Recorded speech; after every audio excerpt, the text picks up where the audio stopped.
Welcome to Flashpoint, the Fire Inside podcast, featuring leadership and team building principles designed to ignite your inner fire. Now your host, international speaker and best-selling author, Frank Viscuso.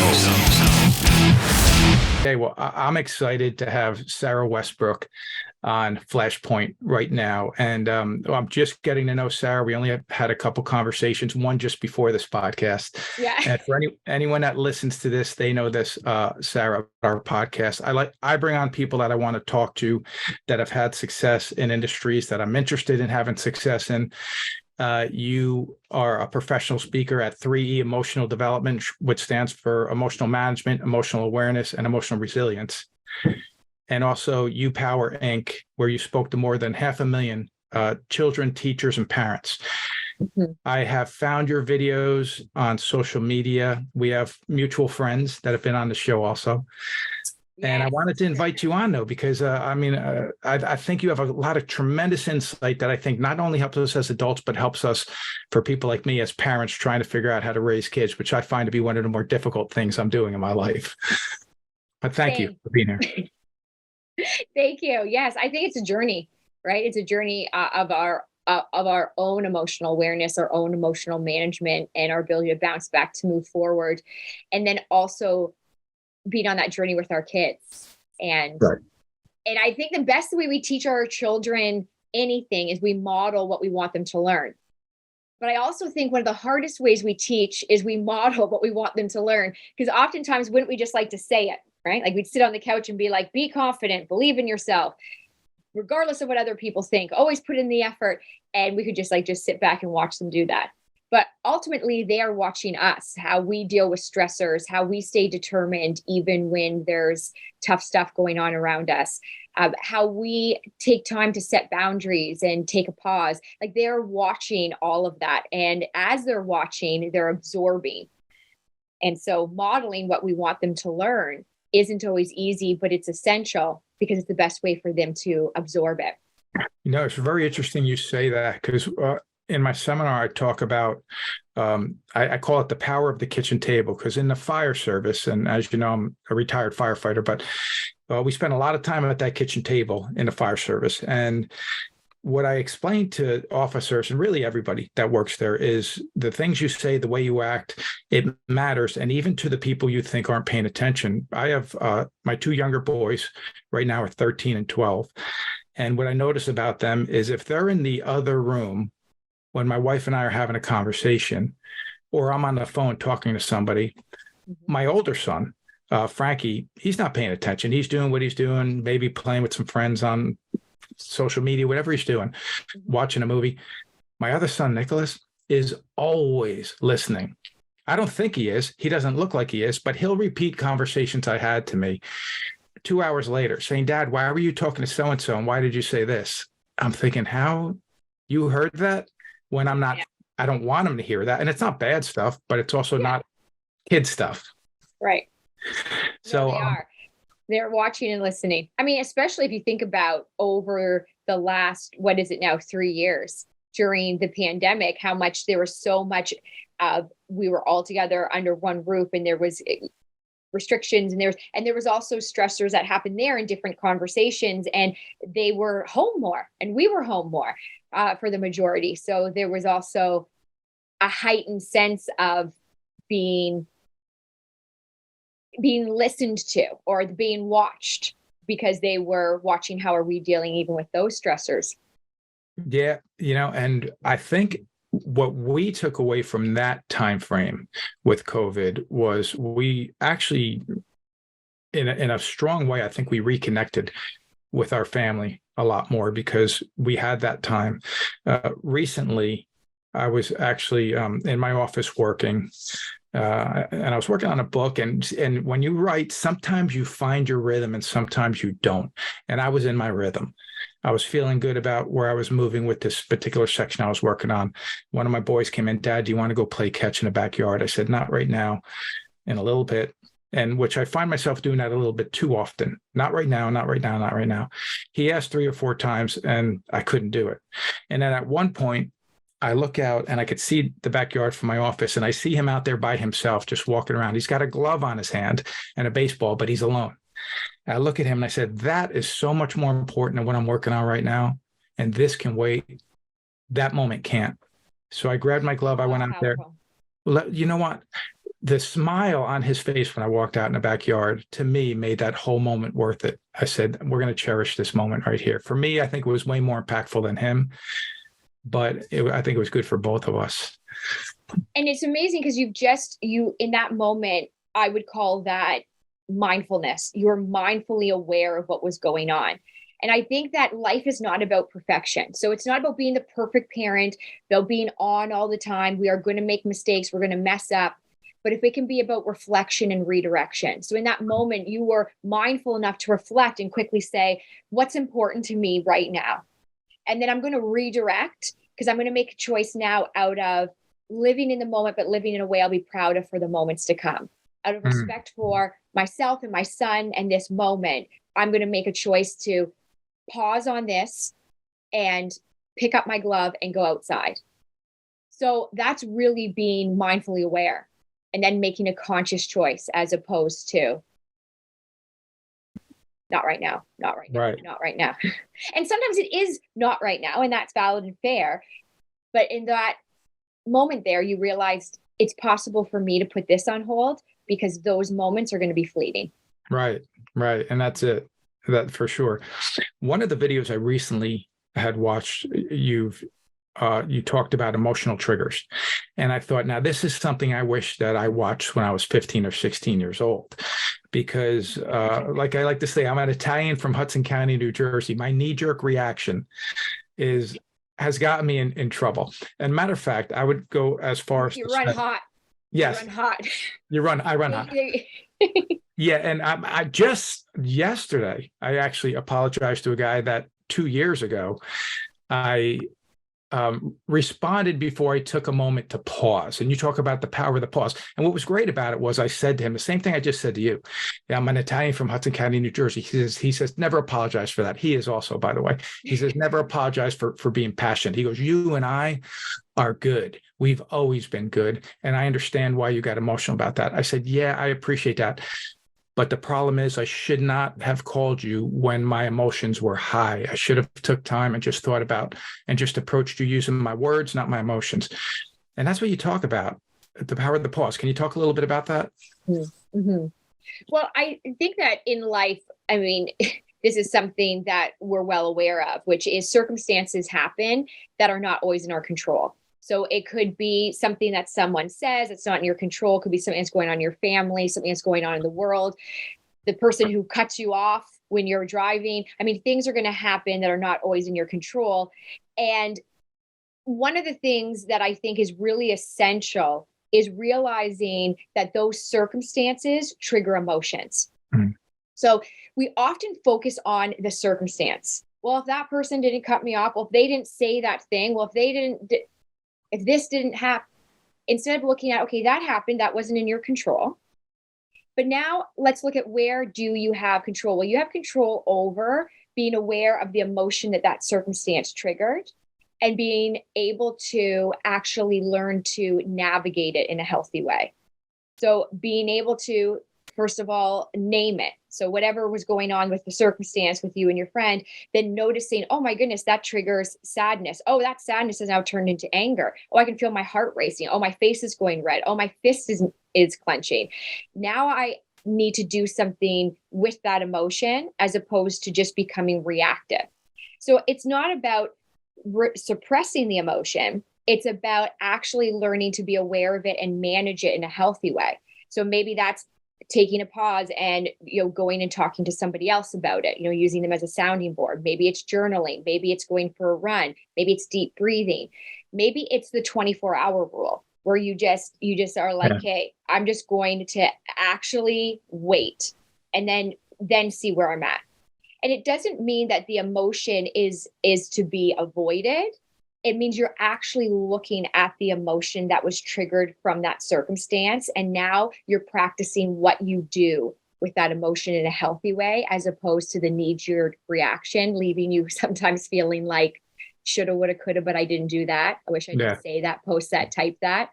And then you feel in reflection, this sense of guilt or regret, because you're like, oh, I was angry. Yes. But my words, they weren't respectful.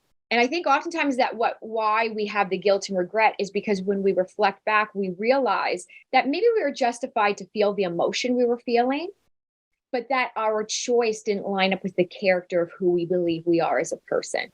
Right. So then that's when I feel that guilt, is when I'm like, oh yeah, I was angry, but I allowed anger to control my words instead of respect to be the focal point of where I'm going to make choices from. Right. Right. And I one time explained it to somebody this way. I'm sorry for how I responded, but I'm not sorry for how I feel, because, I'm just trying to make a point. And this is funny because this is what I do for a living. I'm a communicator, between the podcast, between doing 50, 60 public appearances, seminars a year. I tell people all the time, I still struggle with communication. Just because you do it for a living doesn't mean you have it all figured out, especially when you speak to 3,000 people. It's different than speaking one-on-one with a person when there's some kind of conflict that you need to resolve. They're two different scenarios. And quite honestly, one of them's scripted, one of them's live. You said something really great. And it's very similar to a situation or a phrase that we use in the fire service, which is control the controllables. Control what you can control. Mm-hmm. But a lot of what happens in life, you can't. And you also talked about something that I heard you talk about in another one of your videos, which it's okay to feel what you're feeling. Mm-hmm. And I think you said space to feel is space to heal. Is that correct? Yes. You could just take over my presentations. Oh, listen, I tell you, I learned from it because what I like about it is I think people should follow you. Where I saw these clips was on LinkedIn, but I think people should follow you because they're good 1, 2, 3 minute clips. And so when a video pops up, I listen to it and I'm thinking, it's great stuff. I need to talk to my children about it. That's what I immediately think. And also, it's a great reminder for me, but that's why I figured let me have you on here and help spread this word so other people can bring this kind of value from it. But if you could talk about that, it's okay to feel what you're feeling a little bit more. Absolutely. So I think that as human beings, we feel tons of different emotions. I mean, we're not robots, we're human beings, and we feel a wide range from anger to sadness to frustration to happy to joy to disappointment, silly, bored, and all of it is okay. I don't believe there's bad and wrong emotions. There's emotions and they have energy behind them, and some are uncomfortable. And I think that's really where, as human beings, we want to avoid. We want to avoid discomfort. We love comfortable stuff. We like comfortable pillows, throw blankets, feather top mattresses. Yes, please. We want comfortable running shoes, comfortable conversations where we don't feel judged. We feel validated and heard 100%. So when there's something that's uncomfortable, like disappointment, sadness, irritation, frustration, it can be easy to try to avoid it and be like, oh, I don't want that emotion. But what I've realized is that leaning into the emotion is how we move with it and through it. So if we could actually see emotions as information and even use emotions as motivation. So right now, if I was to say to you, have you ever used the emotion of irritation or anger to be more determined and driven to get something done? What would your answer be? If I ever used anger to, in one area of my life, maybe, but not all that much. I would say in sports sometimes, because I was a wrestler. You have to understand that I was a wrestler. So I did. So this is good news. This is you use the energy of whatever the emotion was, and you actually honed it in a productive way. Right. So even if we look at leaders that we admire, people that we inspire us or motivate us, they've been through challenges. They've been through hard times, some extremely hard times. Right. But but I they get it. didn't allow their anger to Right. stop them or their sadness to stop them. They actually They redirect moved it. right. They moved with and through that emotion and said, no, this is going to be used as more passion, to be more determined, to take a stand Right. for what I believe in. And so we need these emotions. It's just about navigating them and allowing space for them in a healthy way. That's why I say space to feel is space to heal. If you are feeling an emotion, like, okay, so say, let's pretend you're feeling annoyed or sad or angry, and someone comes to you, someone who cares about you, who knows you well, and they look at you and they see you're feeling a really tough emotion and they say to you, stop it. That's enough. No more. Get over it. If their initial response to your upset is stop it, do you find in that moment it's super helpful? At that moment, I don't. At that Right. moment, And that's all I'm talking about. Just that moment. that moment, No. Right. So in that moment, you feel like they don't understand what you're going through. Like, how do you, like, it? I can't just stop. This is what I feel. And, what's interesting is I'm also an overthinker. So, welcome to the club. right. So when I'm there and somebody says, like, just stop worrying about it. Oh, if it was that easy, don't you think I would have done it? Yeah, you're like, oh, thanks. Yeah. So I completely get what you're saying. And so I and have to let you. Yeah, go ahead. Oh no, I was going to say. So I have to let you know that working with all different ages, the last 16 plus years, but let's just talk about the last 2.5 years. No matter what age it is, was a student, an adult, a child, they say when somebody tells me not to feel it, the emotion gets heightened. I feel it more. Or I start to feel bad and wrong, like I somehow shouldn't be feeling this way, but I am. Yeah. So then shame and guilt.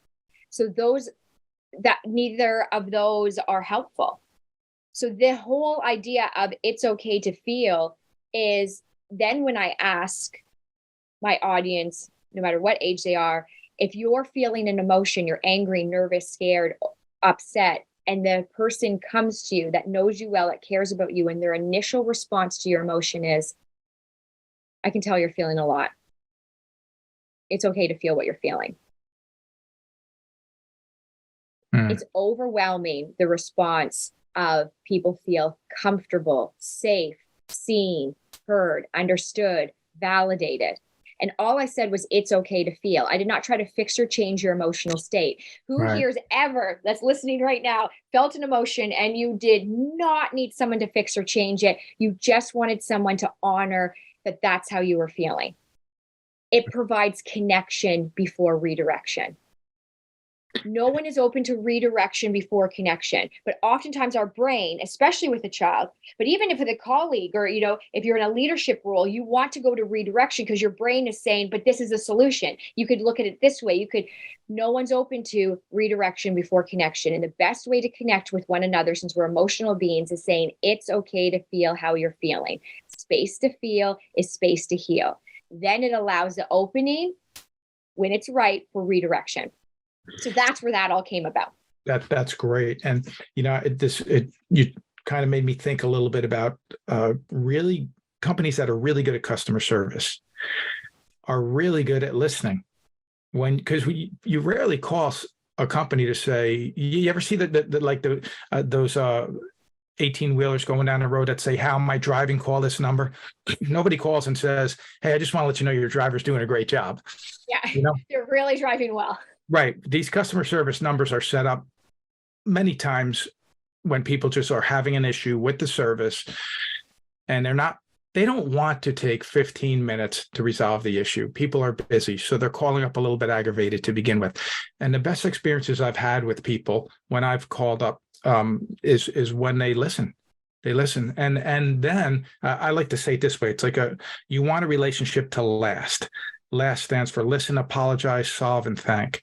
Listen to what they have to say, and they listen. Apologize that they had that experience. I'm sorry you had that experience with our organization. And then they work to resolve the issue. And then thank you for being a customer or for bringing it to them. So I've taken that listen, apologize, solve, and thank and brought that into my personal life too when I'm dealing with people that are just unhappy. I'm writing this down just so you know. Yeah, you should listen, apologize, solve, and thank. And the way I talked about this in I think it was Flashpoint, my book Flashpoint, as that you want a relationship to last. Mm-hmm. And that being what it stands. Matter of fact, it was Flashpoint, and I'll send you a copy when we're done with this, by the way. Thank you. But I use that a lot, and it's funny when I call a place to deal with a customer service issue.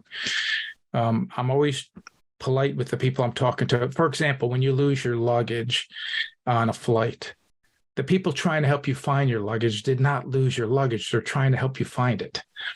But I see people go up to those people and be rude to them like they caused the problem. And I'm thinking that's the most... You lost my luggage. Right. And I've heard people say that before. You people lost my luggage. I'm like, whoa, where are we going with this? That person's trying to help you find your luggage. But that goes from speaking out of emotion as opposed to out of character, of respect for yourself and others. Right. And speaking of emotions, another thing you talked about was, and I really like this, unmet expectations results in disappointment. Yeah. Well, and I thought, I've heard many years ago, Tony Robbins, I think you're a fan of Tony Robbins, I know I am, but I heard Tony Robbins say that the key to happiness is progress. And when he said that, and he explained it a little bit, I thought that makes so much sense in your relationships, your personal and your professional life. When you set goals and you're making progress, you're happy. Mm-hmm. But when we're not making progress or when we're regressing, we tend to feel like, oh, this isn't unmet expectations. And unmet expectations. Right, yeah. And maybe you could elaborate on that and expectations in general. Mm-hmm. Well, let's just go back to the luggage story. They expected their luggage to be there. That's an unmet expectation. I put my luggage on. I'm expecting it to be here. It's not. Now I'm disappointed. Now I'm angry, and I'm going to be reactive. From what your story was, there's a lot of that, right? But this goes to anything. Anything in life. It could be something where you were expecting to go out to dinner with your friends and you were looking forward to it and it was canceled, and now you're disappointed, and allowing yourself to embrace that's okay. It's okay to feel disappointed. It's okay to feel annoyed because you really want it to happen. How does this overflow to our kids? Think of every time that they are disappointed by something. In your mind, think, what do they wish would have happened? And then honor the wish. Say, I know you wish that we could still go to that birthday party and you could still make this other event. I know you wish that both of them could happen at the same time. I think if you honor people's wish of what they wanted to happen, it also builds connection, because instead of you just saying, get over it. Well, things happen in life. We know things happen in life. So again, it's connection before redirection. So connect to whatever that wish was. And this goes back to luggage.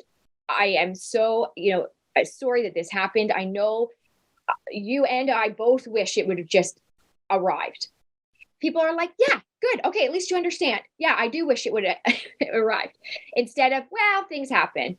That triggers people to be like, are you kidding me right now?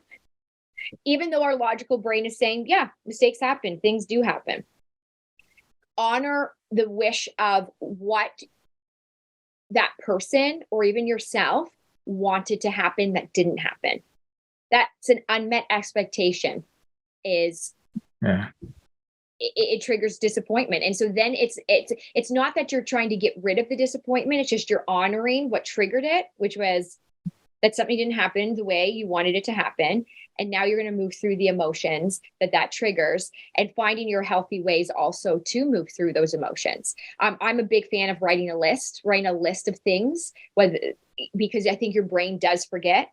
it can forget in that moment. You can get all wrapped up in the emotion instead of being like, oh, okay, you know what? Maybe I just need to take a pause. I need to take a beat. I need to listen to that music. I need to go for a walk. Do this with your kids. If you have kids or you have young people in your life, have them write a list, pin it on their wall, because learning ways that they can navigate disappointment in a healthy way is what helps build their not just emotional awareness and emotional management, but their ability to move through and forward, hence resilience. Yeah, I'm big on making lists as well. Matter of fact, I make them daily, every day. These are the 4 or 5 things I need to accomplish. What I found that's really interesting about it is even the most simple things, when I check that box that I accomplished it, I feel like I did something, and I create momentum that way to say, now this is building momentum to do the other things. And I remember, I think it was Brian Tracy wrote the book, Eat That Frog. I don't know if you ever read that book, but he talks about when you have a lot of tasks to accomplish and there's the one you don't want to accomplish. Well, that's the one you might want to get out of the way first, because that one's going to be haunting you. And he relates it to eating a frog, which is a terrible analogy, I guess, but it's funny saying, eat that frog first, and then the rest of it seems like nothing by comparison. And I thought that's kind of how I do it myself. I make the list. Never thought about doing it with my kids. I think that's probably a pretty good idea that I should implement with them. They're good at setting goals. We don't write them down, but we do set goals with them of things we want to accomplish. And I think what I try to do to them constantly is talk to them and build their self-esteem. Before we started this podcast, I was explaining to you how, my boys play baseball and I coach them, and they'll have great games. And then they'll have games where they didn't do what they wanted to do. Sara, the interesting thing about baseball, it's a game of failure. You struggle. I mean, to hit a baseball and get a base hit is a very difficult thing at any level. So if my kids don't go 5 for 5 and get 5 hits out of 5, they're disappointed. That's very rare to go 5 to 5. And I'm explaining to them, it's okay to go 2 for 5. You'll be in the Hall of Fame if you go 2 for 5. It's okay to go 2 for 5. But what I learned to do is as their coach, we used to get in the car. And I used to coach them right there, saying, here's what you did wrong. And now what I come to realize is I'm kind of diminishing them because they keep hearing what they're doing wrong. So what I do now, we're walking to the car and I tell them how proud I am. Hey, listen, you did this right. You did that right. It was a great game. Yeah. And they'll talk about what they're disappointed about. I'll say, yeah, but did you have fun? I mean, because they are still 12 and 13. Did you have fun? Good, because you played well. We'll talk tomorrow. We'll work on it tomorrow. We'll work on your swing tomorrow. And I give them time to process it and let them know you're not in trouble. You're a kid. You played a game. Maybe you struggle at something. But again, what I learned to do is step back as a coach and be a dad. And this is something that I've heard a long time ago, and I want your thoughts on this. I heard one of the most powerful things you could say to a child after they play a sport, whatever it is, and you get in a car and you're coming home, not to criticize them, but say, I really enjoy watching you play tonight. And I started doing that, and I found it to be pretty helpful. And what do you think about that? Do you have certain things or ways that you deal with children, maybe when they're disappointed after not competing to the level that they thought they should compete at or can? I love that you've been reflective even as a dad and said, okay, I was doing this and now it's not getting me the end result I want. It's not getting me the connection I want with my kids. And then you reframed it and you've done it differently about really getting them to feel good. That's what I feel like what you've described to me is you want them to feel good and whole. Yep. Regardless of mistakes, regardless of misplays, you want them to feel connected. You're creating a very solid foundation where they can be open to you. And then also that allows them to say, but then Dad, I was kind of disappointed this happened.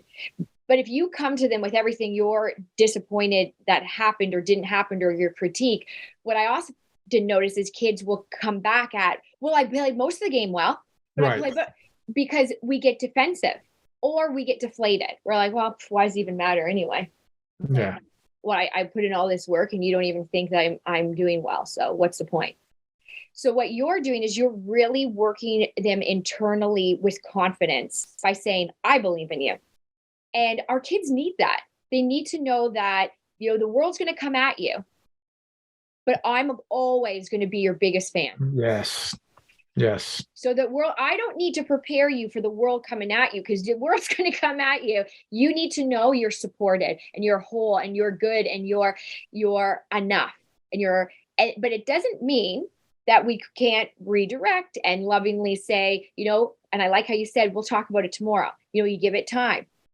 And then maybe they come to you before that and say, Dad, I really want to talk about this one thing, because I really think, but you've allowed that space, you've allowed that connection, and then they come to you.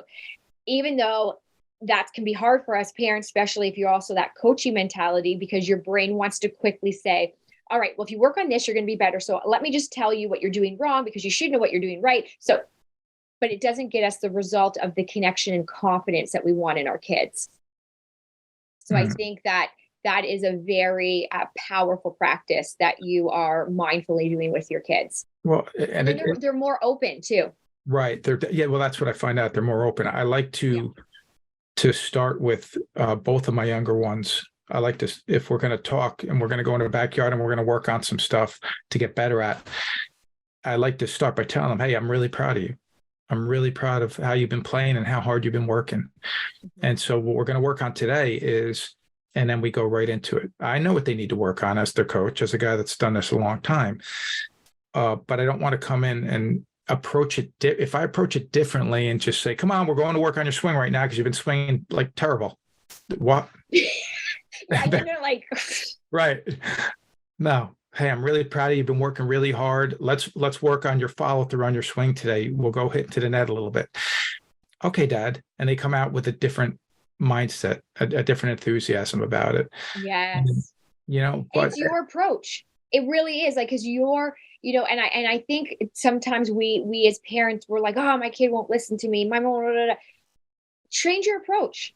And maybe it won't be instant, but did you find over time, since you changed your approach, the way your kids responded to you shifted? I did. Yeah, I did. And again, I have to take the coach hat off and put the dad hat on, because I lift them up. Right. Because if I just approach it as a coach all the time, that's where I struggle now. And again, I could relate this to the fire service.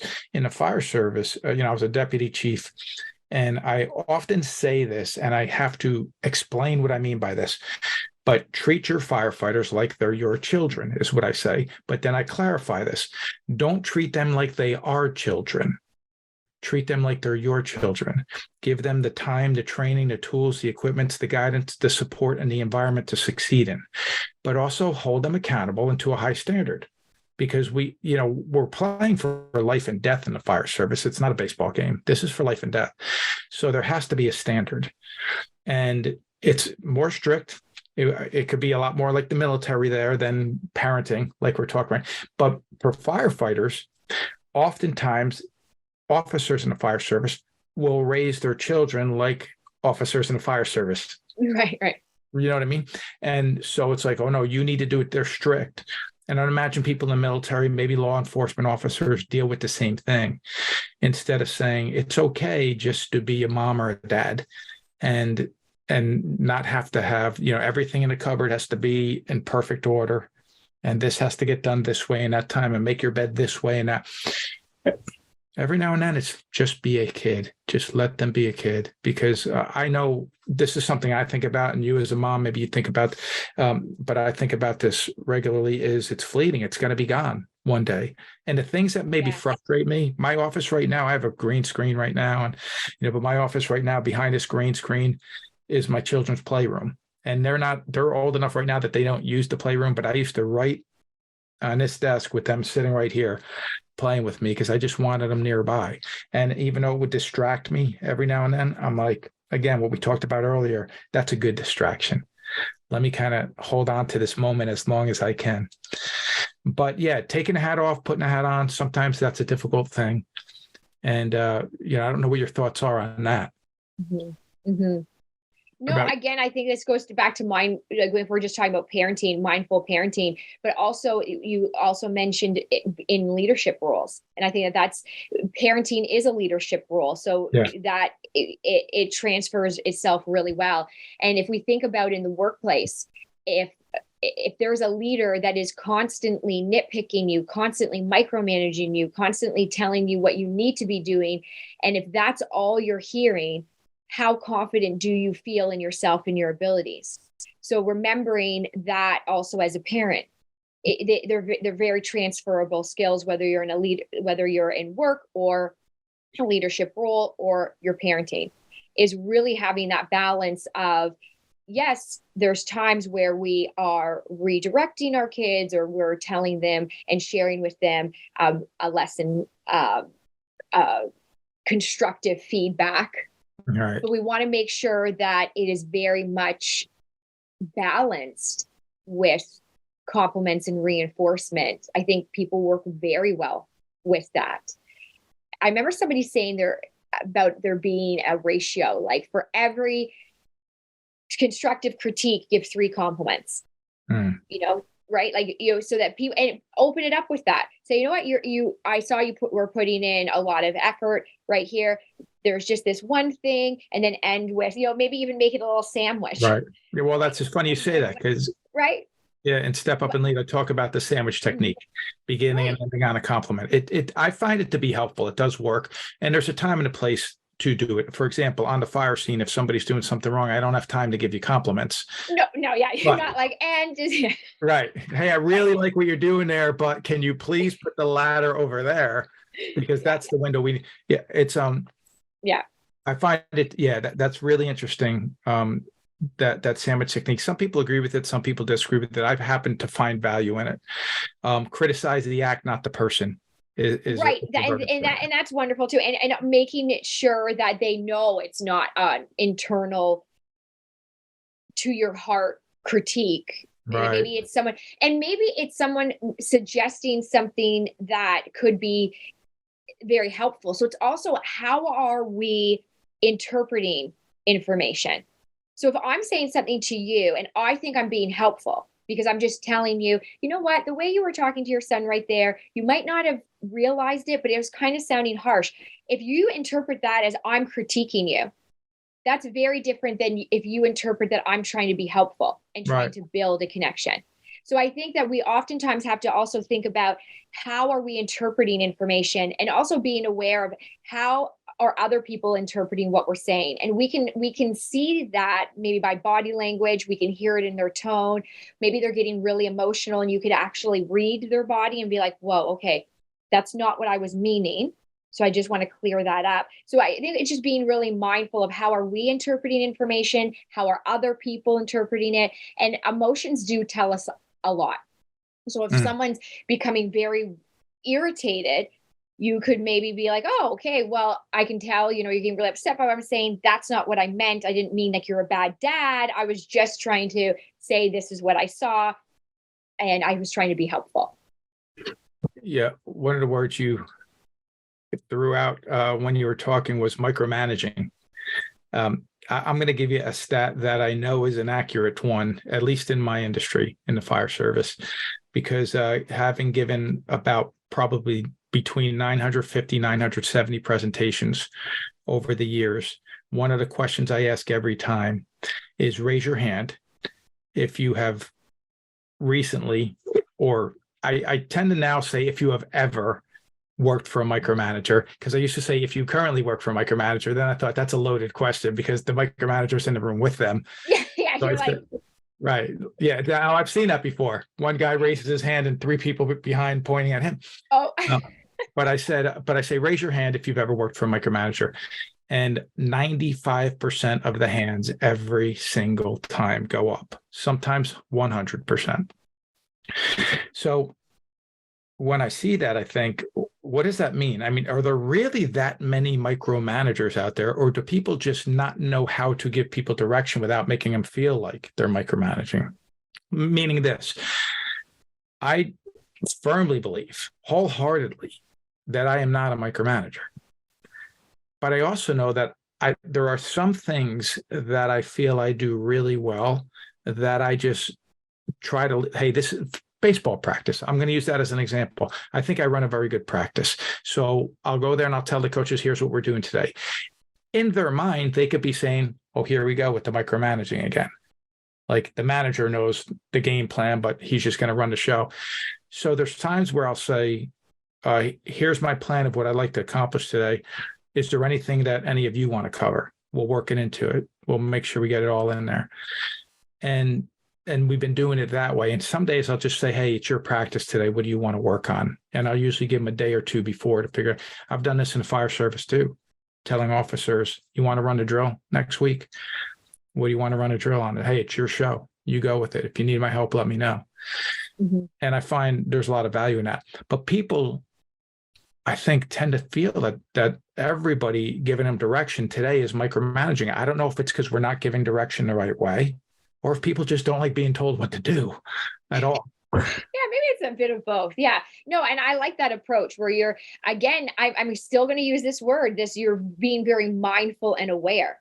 I think a lot of us, whether we are saying something that we want done or we have a vision, we sometimes get really tunneled with it, and then it comes across as, okay, this is how it has to be always and forever. And I mean, sometimes things have to be a certain way, right? Like with firefighting, you're not just willy-nilly like fighting fire just randomly. Like things have to be a certain way. So there needs to be management around that and accountability around that. I mean, there's got to be very detailed and structured so that you get to the end result that you need to get to. I think that what you're also talking about is, when is there time for people to also take the reins?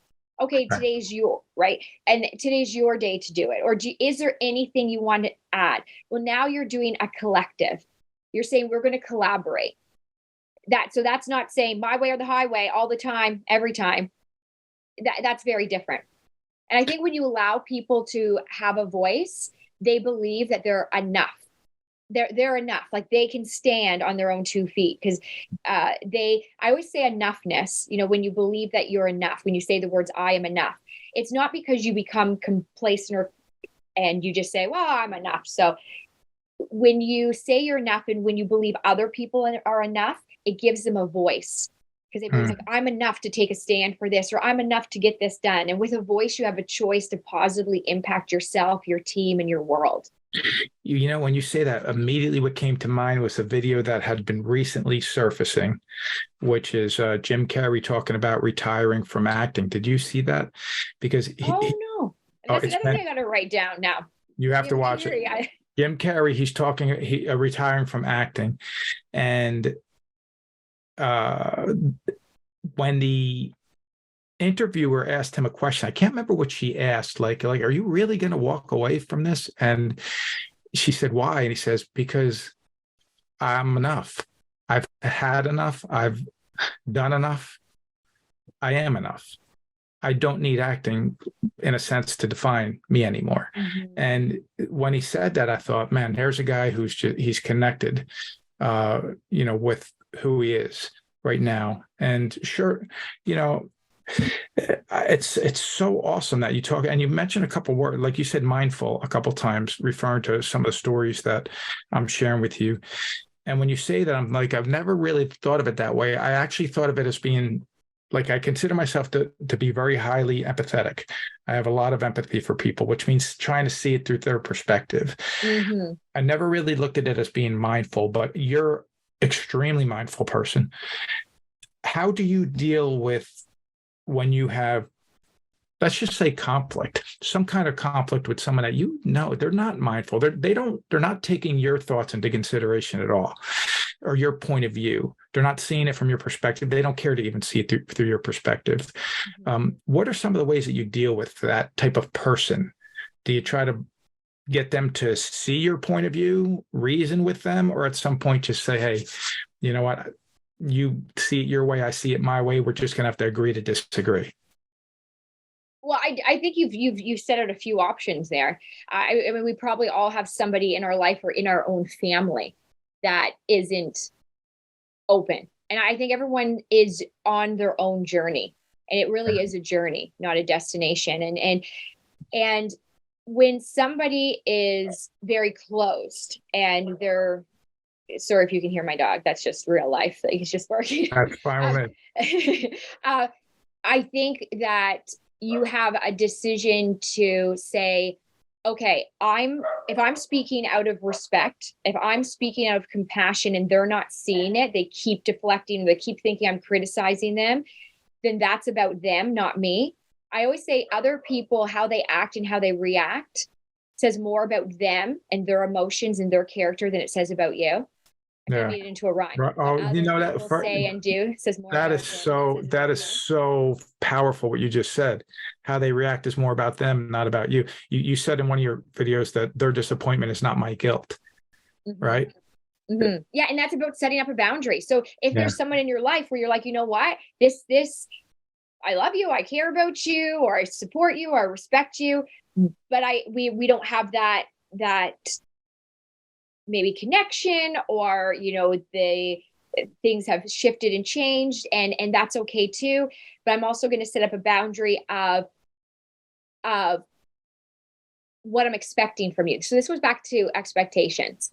So I think we can do this in people. Like, we can expect someone to do something or say something that they're not capable of doing or saying. I mean, we think they are, maybe they used to be, but now they've shifted and changed. And it's like, well, what is it about me that I'm expecting something from someone who clearly can't or won't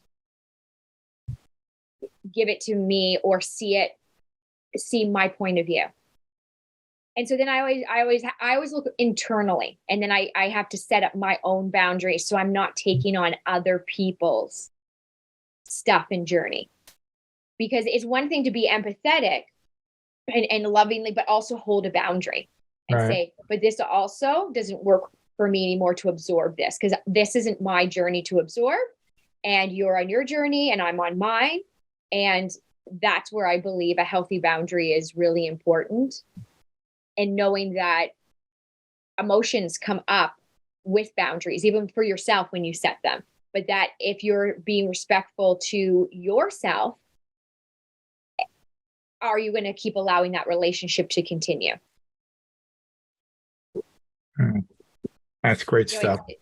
It's and again, it's very much a journey, because people are evolving and shifting, or you're evolving and other people aren't. Like, it's, so you're really mindfully having to have hard conversations in life over and over again, right? It's not just like one hard conversation and then that's it.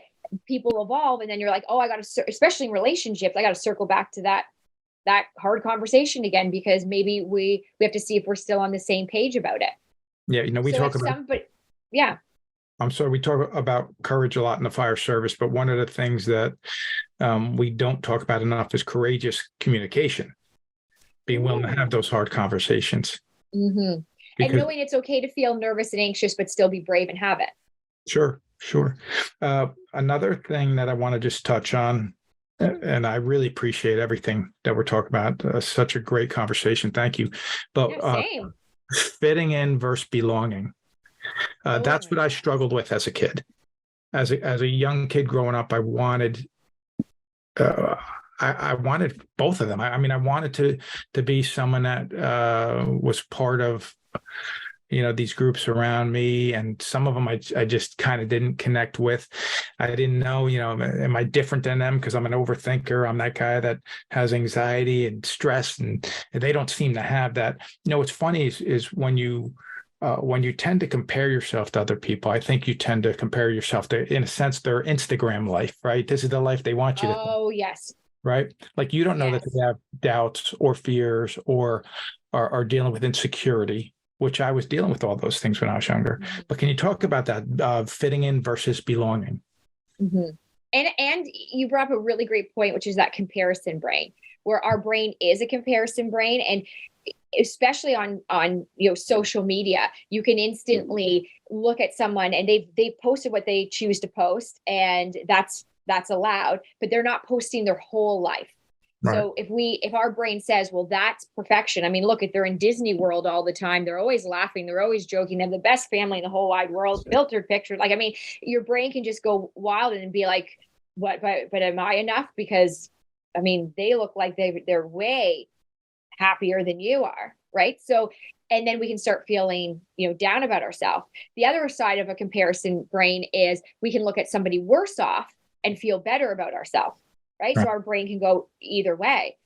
Fitting in versus belonging is really, for me, looking at, and this is me growing up, fitting in is like, okay, so I want to be liked by you.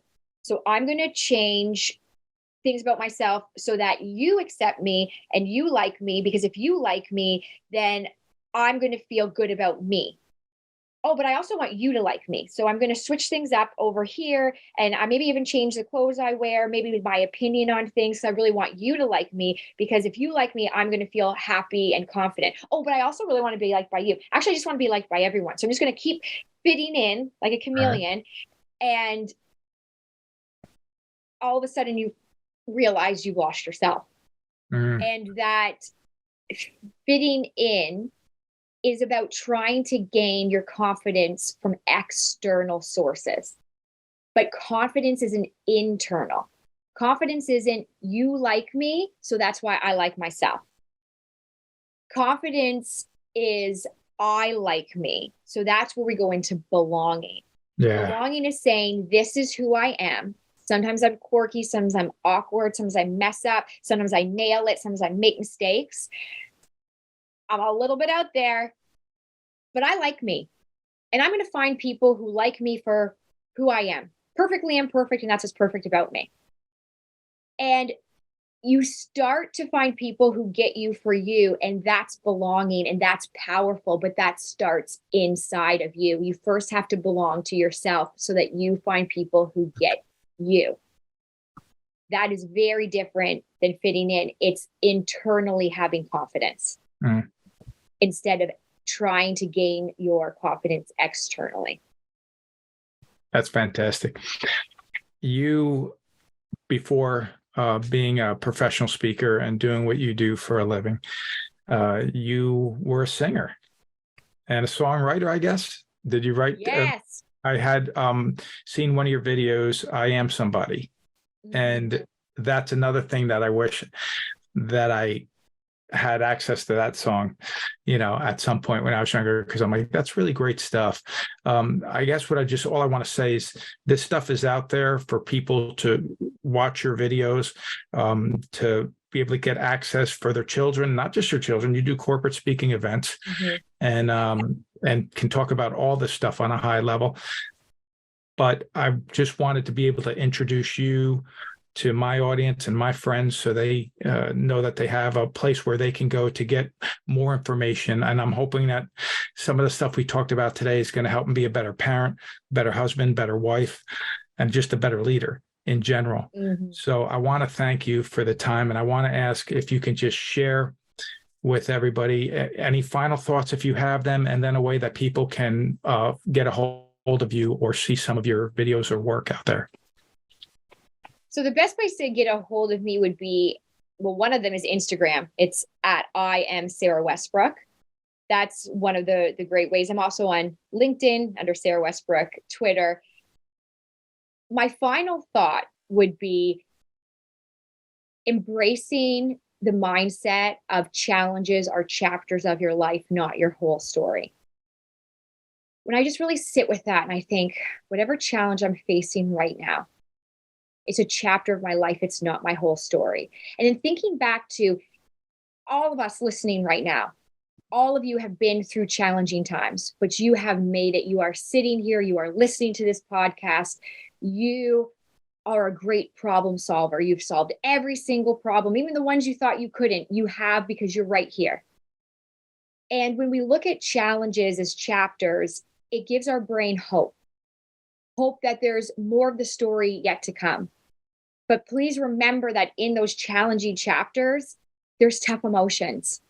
There's anger, there's sadness, there's confusion, there's frustration. There's also joy, and there's overwhelm. And all of that is okay. practicing being aware of the emotions and navigating them in a healthy way so that you can journal about them or talk to a friend about them or go for a walk or whatever works for you in a healthy way so that you can redirect to there's more of my story. I'm going to make a choice that shows respect for myself, others, and my dreams. That, I believe, is powerful so that you can continue to do the great work you're doing.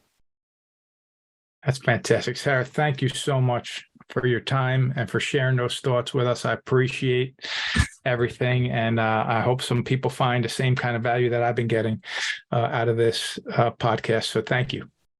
Thank you so much. And it was lovely to talk with you. I mean, I feel like we could just talk all day and night. Oh, I appreciate that. Thank you very much.